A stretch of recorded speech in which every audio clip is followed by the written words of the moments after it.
Muy bien, siguiendo con la clase, podemos ver acá que los cuerpos vertebrales de las vértebras cervicales tienen esta característica.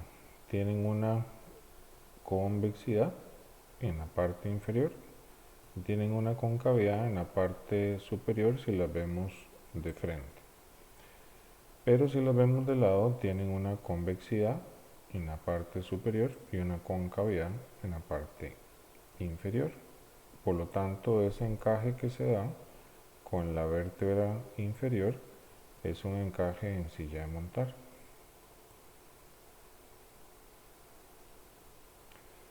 Otras características es que tenemos que los procesos eh, de las facetas, o más bien las facetas articulares, como vemos acá, tienen una angulación de 45 grados y más o menos también esa es la posición del espinoso, del proceso espinoso de estas vértebras. Los movimientos acoplados, recordemos que podríamos decir que es la sumación o la asociación de un movimiento alrededor de otro que permite, digamos, cierta libertad para hacer una función. Entonces tenemos que un movimiento acoplado a nivel cervical es cuando la vértebra C1 gira hacia la derecha e inclina hacia la izquierda. Ese sería el movimiento acoplado para esta vértebra C1. También los patrones de acoplamiento, así como los tipos y cantidades de movimiento, van a variar dependiendo de la zona de la columna y van a depender también de la postura. Por ejemplo, si la cabeza está en flexión o en extensión, eso va a modificar el acoplamiento de las vértebras. Entonces, cuando una persona flexiona e inclina su cabeza, podemos ver que se da este movimiento acoplado en las vértebras cervicales, donde al haber una lateralización hacia la izquierda, en este caso, se produce una rotación de las mismas vértebras hacia el mismo lado. Igual si lo hacemos hacia el otro lado, la inclinación y la rotación son hacia el mismo lado. Eso sería el movimiento acoplado de estas vértebras cervicales. Recordemos también los rangos de movimiento cervical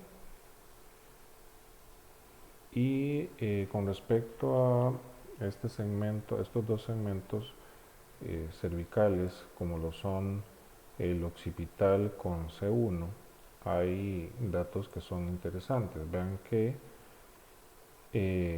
entre el occipital y C1 se da el 20% de la flexión de todo el raquis cervical.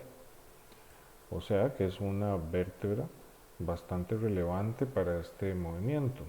De aquí que se le conozca como el segmento del sí, porque es muy importante o muy relevante cuando nosotros hacemos el movimiento de sí, de mover la cabeza hacia abajo y hacia arriba o en flexo extensión.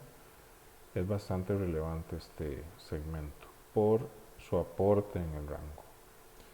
Y todavía más relevante es lo que hace C1, C2, que tiene aproximadamente el 60% de toda la rotación del raquis cervical. Por lo tanto, el segmento C1, C2 es conocido como el segmento del no, porque el gesto de hacer no con la cabeza estaría altamente relacionado con que estas dos vértebras tengan una buena movilidad.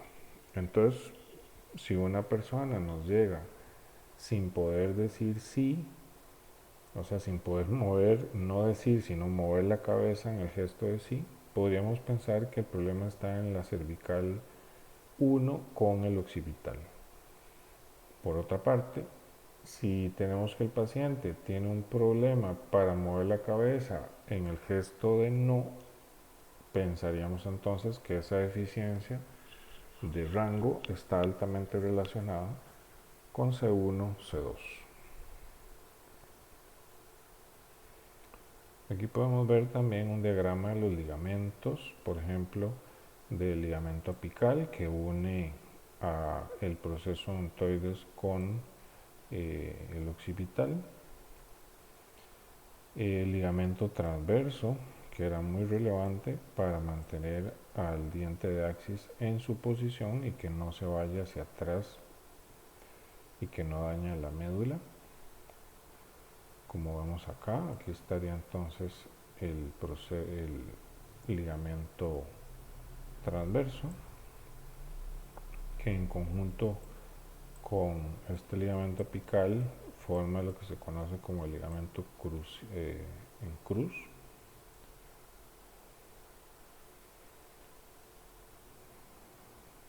Luego tenemos el ligamento nucal, que va a ayudar a unir los procesos espinosos y la fascia de toda esta zona. El ligamento amarillo, que aquí lo veríamos en color verde. Y las cápsulas que envuelven a las articulaciones facetarias. Recuerden que acá yo les decía que las articulaciones facetarias tienen más o menos una angulación de 45 grados. Entonces, cuando uno hace una tracción y separa, era relevante que hiciéramos llevar la lengua al cielo de la boca, porque cuando uno suelta puede pinzarse esta cápsula y producir mucho dolor. Teníamos el ligamento longitudinal anterior, que está por delante de los cuerpos vertebrales, y el posterior, que está por dentro de los cuerpos vertebrales. Aquí podemos ver muy bien el ligamento transverso y cómo sujeta a los odontoides para que no se vaya para atrás. Aquí lo vemos nuevamente. En verde lo que está ahí sería C2.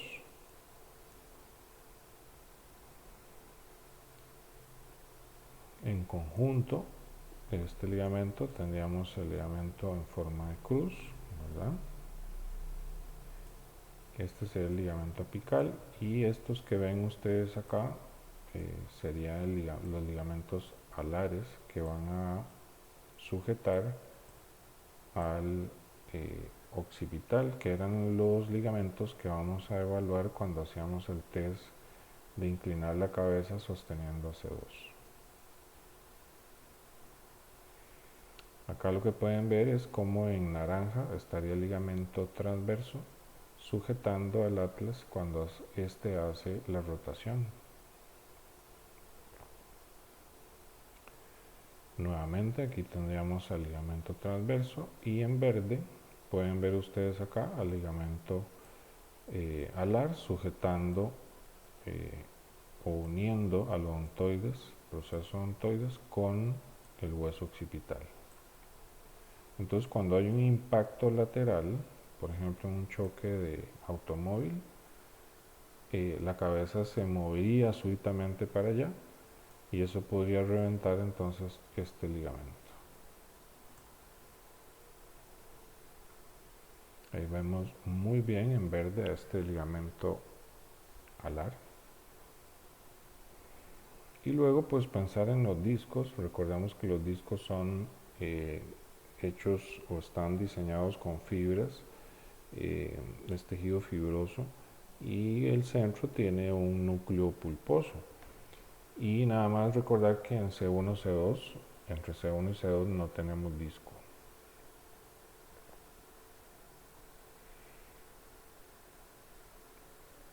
Dentro de la parte muscular, un pequeño repaso.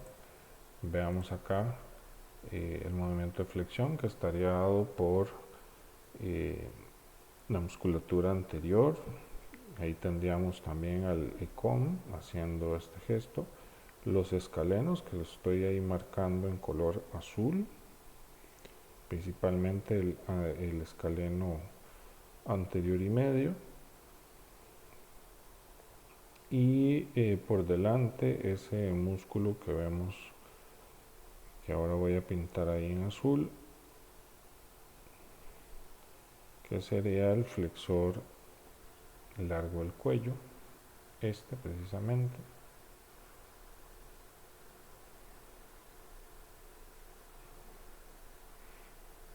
Y algo que también es relevante en este video y que se ve bastante bien es que cuando las vértebras se están moviendo en flexión, voy a ponerlo acá para detenerlo, vean que en el movimiento de la flexión lo que está ocurriendo es que las facetas se están moviendo hacia arriba y hacia adelante, ¿sí?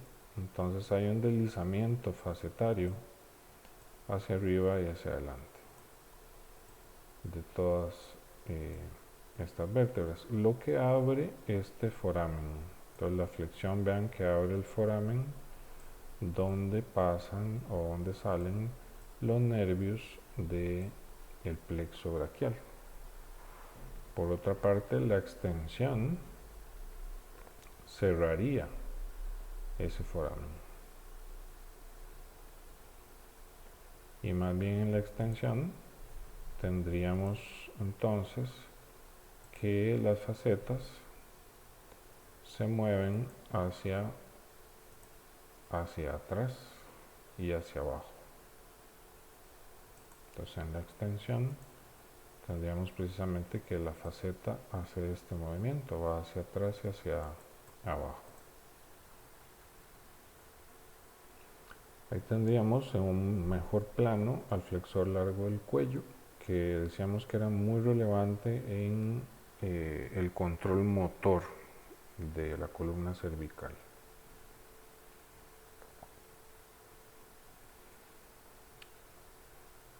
Un poquito de la anatomía, recordar que aquí teníamos un triángulo, ¿verdad?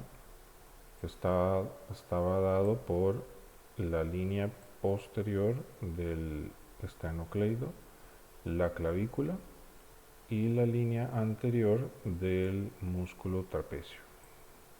Ahí estarían los escalenos y el esplenio y el elevador de la escápula, que ya pues hemos visto en palpación. Bueno, aquí estaría el esternocleidomastoideo en un mejor plano. Estos son puntos gatillo, o más bien mapas de puntos gatillo y de no de los puntos gatillo, sino de la irradiación que producen los puntos gatillo del ECOM.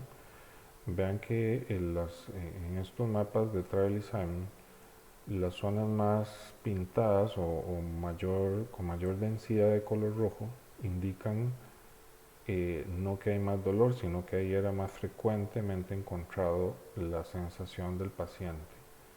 Entonces el dolor más frecuente es en esta línea de rojo más intenso.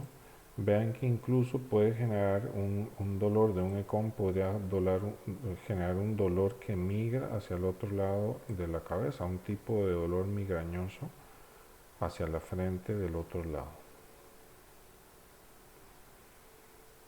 Bien, ya la palpación la hemos visto en clase. Veamos ahora este video para recordar un poco en la lateralización. Ahora lo que tendríamos pues es la activación de principalmente escaleno medio. También pues serán relevantes el escaleno posterior y otros músculos unilaterales, en este caso pues el trapecio, el esplenio, de forma unilateral.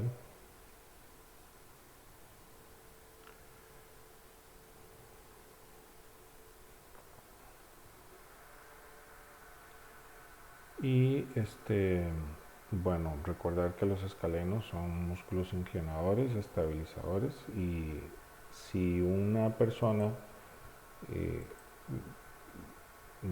tiene una escalenotomía, o sea, se le cortan los escalenos, por ejemplo, cuando hay un opérculo torácico o una compresión de nervio del escaleno, entonces a veces o se hacían escalenotomías, eso va a producir que se pierda un 50% de la capacidad vital, porque recuerden que el escaleno, músculos escalenos son accesorios de la respiración. Bueno, ahí tendríamos al ECOM, quitamos al ECOM y ahí veríamos al escaleno anterior, que vean que estaría ligeramente atrás del ECOM o posterior. Luego el escaleno medio, que es mucho más ancho, y el escaleno posterior, que es un poquito más difícil de palpar. Los patrones de dolor irradiado frecuentes de los escalenos, vean que tienden a estar en dermatomas que tienen que ver con C5, C6 y que irradian a la zona lateral y también a la zona intermediaria de la escápula. Muy frecuentemente estos dolores interescapulares son relacionados con los escalenos. Ya los escalenos los palpamos. Del trapecio, pues, y el elevador también lo hicimos la palpación en clase. Entonces no me voy a detener mucho por acá.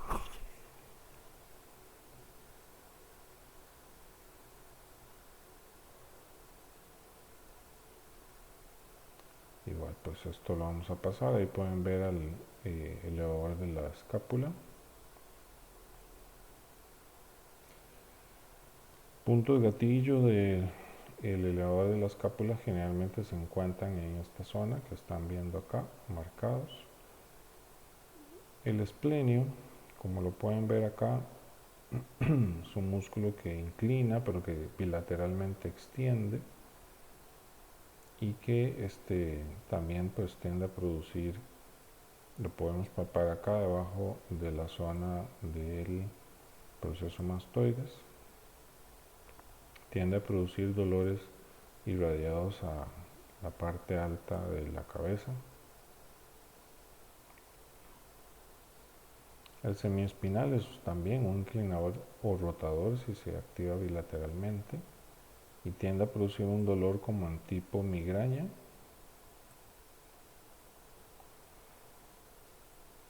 Y luego pues tendríamos los músculos suboccipitales, que pues ya vimos una técnica en supino para poder colocar nuestros dedos y generar presión en ellos para aliviar.